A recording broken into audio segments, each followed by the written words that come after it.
And now to Campaign 2018 and the race for Florida Agriculture Commissioner. We recently introduced you to the Democratic candidate in the race, Nikki Fried. Tonight, CBS 4's Jim DeFede sits down with Fried's Republican opponent, Matt Caldwell, a member of the Florida legislature representing the House district just north of Fort Myers. I know that in the legislature you supported building the reservoir south of Lake Okeechobee for the runoff purposes.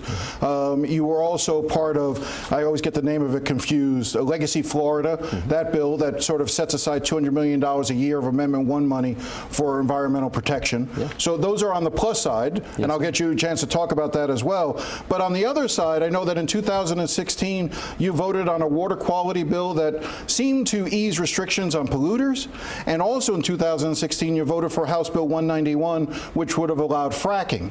These seem like inconsistent positions to be environmentally sensitive in one hand and environmentally detrimental in the other. Well, on both of those supposedly negative counts, I mean, it's just a fake talking point from radical Democrats that are trying to attack me. When you look at the issue of fracking, the bill that we passed would have put a permanent moratorium on non-conventional exploration, and the only way you could have brought it back was taking a subsequent vote of the legislature. It funded a research project on exactly how the impacts of fracking would affect our geology, which is different from the rest of the country, and it funded both of those. And so I really am stunned still to this day that those on the left refused to join with us and move forward a bill that would have put a moratorium on fracking. So let's put it more plainly.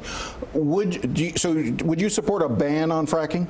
Well, again, I supported a moratorium because we don't know what it does to our geology. We have limestone. The rest of the country has shale. Two totally different rocks, and until we know for sure what that's going to mean in limestone, I don't think we should allow it. So that's why we would have had a moratorium and funded a research project done specifically to focus on Florida geology and whether or not it's a plus or minus. And the result of that is what the legislature would have taken action on. And on the issue of easing restrictions or restrictions on polluters, penalties on polluters who involve water quality issues? Again, a false talking point. People that are trying to twist up the reality of the situation. The Department of Environmental Protection is in charge of water quality throughout this state, and anyone who impacts water quality, whether that's farmers or suburban developers or your downtown urban development, all of those have to meet water quality standards. When you're talking about a farm, the Department of Agriculture and UF-IFAS develop the standards for how you operate your farm practice so that you don't adversely affect water quality. If you're talking about inside the city, you've got engineering standards of how to build your stormwater ponds, how to build your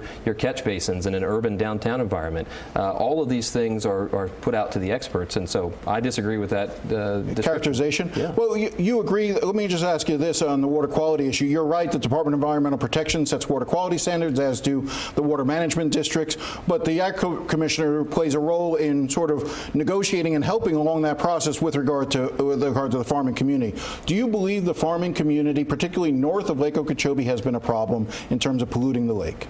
Everyone historically has been a problem when it comes to the Everglades. You know, first and foremost, we're dealing with a flood control project. Nobody could live west of I-95 in Dade, Broward, or Palm Beach counties if it wasn't for the flood control system. It was 6 feet deep in 1947 in the town of Davie. Now you got 3 million people that live in the New Orleans of Florida.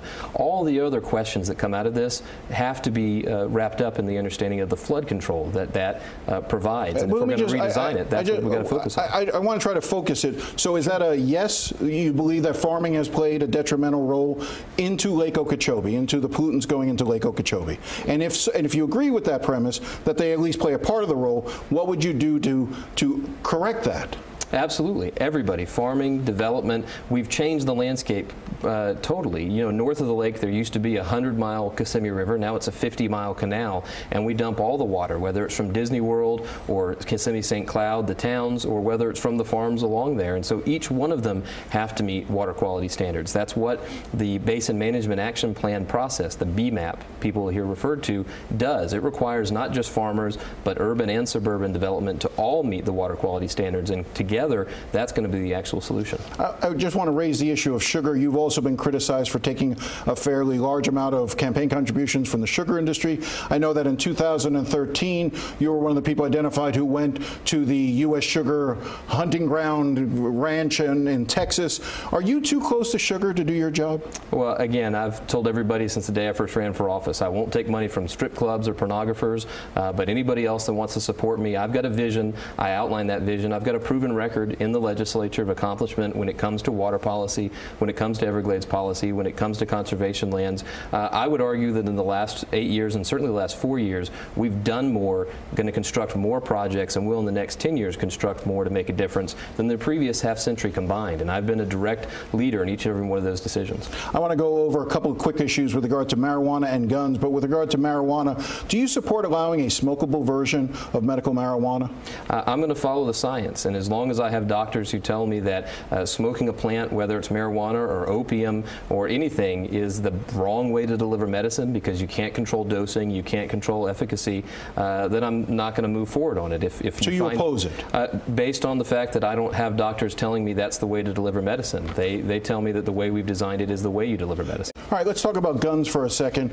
You voted against the Stoneman-Douglas bill. You've courted the NRA. You have an A+ rating from the NRA. One of the criticisms of the office when it dealt with what Adam Putnam was doing in terms of processing concealed weapons permits and the problems that they were associated there was you had individuals there say that they felt as if they were working for the NRA to move permits along, to move the process along.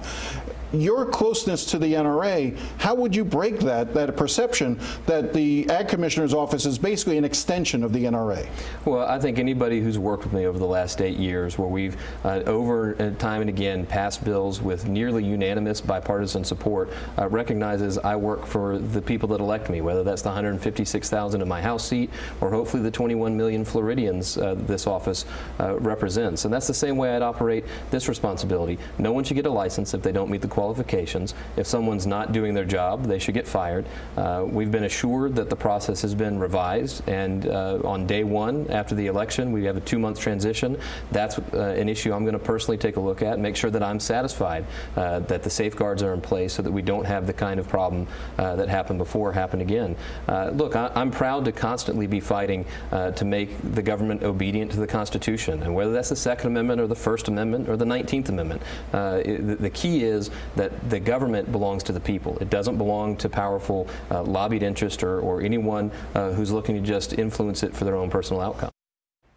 If you'd like to see the full interview with Caldwell, you can find it on CBSMiami.com. And coming up on October 21st at 8 a.m., Caldwell and Freed will both be in our studio for their one and only televised debate on Facing South Florida.